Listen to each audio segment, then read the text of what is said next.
There's an exercise that we don't have time to actually fully execute here, but it's called the tractor pull. How many of you know it? I know. So would you step up here since you know it? You divide your choir into two. You get them to take wrists, and you have them, it's great fun, and you have them pull back. Sorry. You're tiny. Let me get a bigger one. No, just kidding. I'm throwing that fish back. Okay, here we go. So you pull like this, and you sing, and it's kinesthetic. So we can do it, awake, awake my soul. You're singing like I conduct. Ready? 2. Awake, awake my soul, which none of you would ever do. However, this time you've memorized it. Put your hands right here. Put your hands right here, and you're going to pull as if you were pulling through that tractor with full body. Ready? 2, 3. Awake, awake my soul and sing. It teaches legato without ever using the word legato. So when your choir starts going, awake, you give them the eyebrow that we all learned early on from our first choir teachers and all the way through that, like, what the heck are you thinking? Eyebrow. And we go, oh, no, you're not. Awake, sing like I'm conducting, go.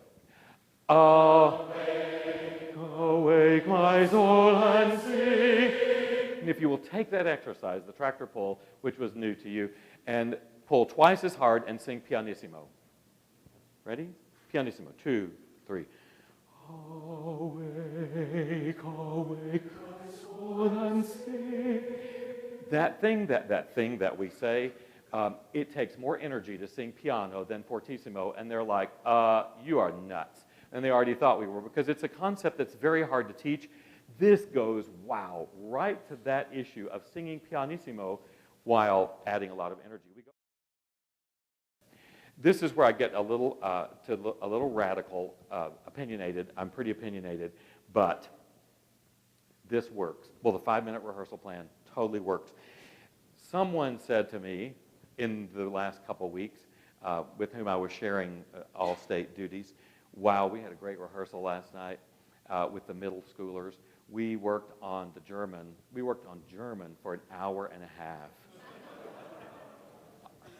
Promise. The next day, we had met for lunch, and I was like, how much of the German did they remember? And he had to admit, not so much.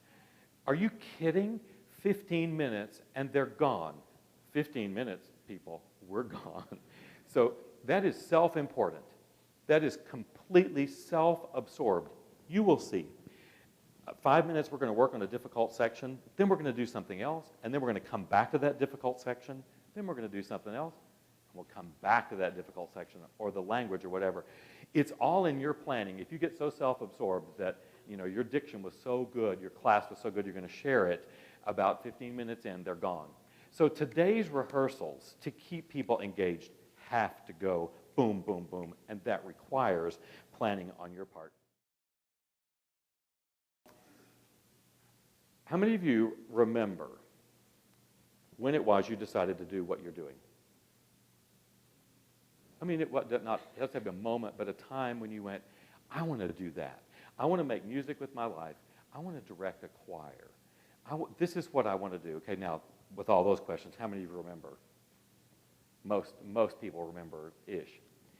The interesting thing is, if you'll go back to that time, it didn't happen in a performance. It didn't happen when you got to go to Carnegie Hall or when you sang on the steps of whatever. It didn't happen. It happened in rehearsal. It happened daily, those daily days with somebody that you went, I want to do that. Here's the guarantee. You will change lives in rehearsal. But measurable results are when you come home after rehearsal and all 3 ingredients, write this down, are there. You may already know it, and that is TLC. That is TLC, and that is not tender loving care. That is a tear, a laugh, and a chill bump that has to be there. Has to be there. Not in every single rehearsal. But the tear is when they connect with the music. The tear is when a student describes something going on in their life, which we'll talk about just in a moment about what we're creating in rehearsals, what we are creating for our students in rehearsals. That's the tier. If you don't laugh in choir rehearsal, if you do not laugh in choir rehearsal, change jobs. If that is not fun and you can't create fun, if you can go through multiple rehearsals and nobody ever laughs, you're in the wrong business. I mean, this is about fun. It is absolutely about fun. If you are not funny and you're determined to stay in this career, print out some emails and read them to your class. There are plenty of funny emails. Or find somebody in your class, hey, funny person, come, They have to laugh. The chill bump happens when we go, awake, awake, awake, awake, my pianissimo. Ready? 2. Awake, awake, my soul, and sing. Or we got to the end and you all were singing a 7 on Let Music Live, and you actually sang a 7 and went, and you allowed me to go, you went, audibly. You all went, oh, that's the chill bump factor. If those don't happen, you can't wait for those things to happen in a performance.